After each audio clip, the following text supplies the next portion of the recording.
नेपाल इन दिनों एक अभूतपूर्व राजनीतिक और सामाजिक संकट से गुजर रहा है, जहां युवा पीढ़ी जेन जी के नेतृत्व में भड़की जन आंदोलन की लहर ने न केवल देश की सड़कों को हिला दिया, बल्कि सत्ता की गद्दी को भी पूरी तरह बदल दिया।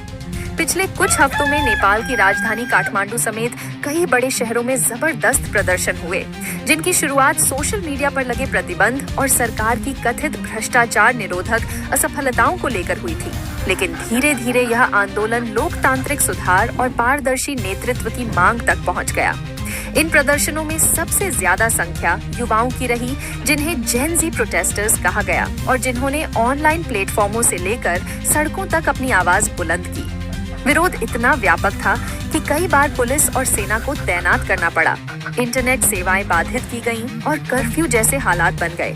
सरकारी आंकड़ों के अनुसार इन झड़पों में अब तक कम से कम 51 लोगों की मौत हो चुकी है और लगभग 1 हुए तक 300 लोग घायल हुए हैं, जिनमें कई सुरक्षाकर्मी भी शामिल हैं। मरने वालों में एक भारतीय महिला भी बताई गई, जिससे भारत नेपाल रिश्तों पर भी असर पड़ा है। इस उथल-पुथल के बीच नेपाल की अर्थव्यवस्था पर गहरा संकट आया है, खासकर पर्यटन क्षेत्र पर, जो नेपाल की रीढ़ माना जाता है। उसे ओठो 600 करोड़ रुपए से अधिक का नुकसान हुआ है। होटल इंडस्ट्री लगभग ठप हो गई और हजारों विदेशी पर्यटक नेपाल छोड़ने को मजबूर हुए। इस बीच प्रदर्शनकारियों का सबसे बड़ा नारा था कि उन्हें एक युवा और ईमानदार प्रधानमंत्री चाहिए, जो भ्रष्टाचार और पुराने ढर्रे की राजनीति से बाहर निकलकर देश को नई दिशा दे सके। इसी पृष्ठभूमि में नेपाल के राष्ट्रपति रामचंद्र पौडेल ने देश की पहली महिला मुख्य न्यायाधीश रह चुकी सुशीला कार्की को अंतरिम प्रधानमंत्री नियुक्त किया, जिन्हें भ्रष्टाचार के खिलाफ सख्त रुख, न्यायिक ईमानदारी के लिए जाना जाता है। सुशीला कार्की ने 12 सितंबर 2025 की रात राष्ट्रपति भवन शीतल निवास में शपथ ली और उन्होंने ऐलान किया कि मार्च 2026 तक आम चुनाव करवाए जाएंगे, ताकि जनता अपने प्रतिनिधि चुन सके और नेपाल को स्थिर लोकतंत्र की ओर ले जाया जा सके। कार्की का प्रधानमंत्री पद संभालना ऐतिहासिक माना जा रहा है, क्योंकि वे नेपाल की पहली महिला प्रधानमंत्री हैं और इसने महिलाओं तथा युवाओं में एक नई उम्मीद जगाई है। हालांकि चुनौतियां अभी भी बहुत बड़ी हैं। देश की सड़कों पर तनाव पूरी तरह खत्म नहीं हुआ है। संसद भवन और कई सरकारी परिसरों को हुए नुकसान की मरम्मत जारी है। कई जगह प्रशासनिक ढांचा कमजोर पड़ गया है और हजारों कैदी जेल से भाग निकले हैं, जिनमें से कई अब तक फरार हैं।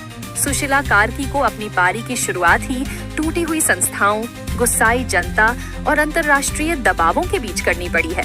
भारत और चीन जैसे पड़ोसी देशों ने नेपाल में स्थिरता की अपील की है, क्योंकि नेपाल की अस्थिरता पूरे दक्षिण एशिया की सुरक्षा और अर्थव्यवस्था पर असर डाल सकती है। भारत सरकार ने भी कहा है कि नेपाल की जनता की लोकतांत्रिक आकांक्षाओं का सम्मान किया जाना चाहिए और हिंसा से बचकर समाधान निकालना जरूरी है।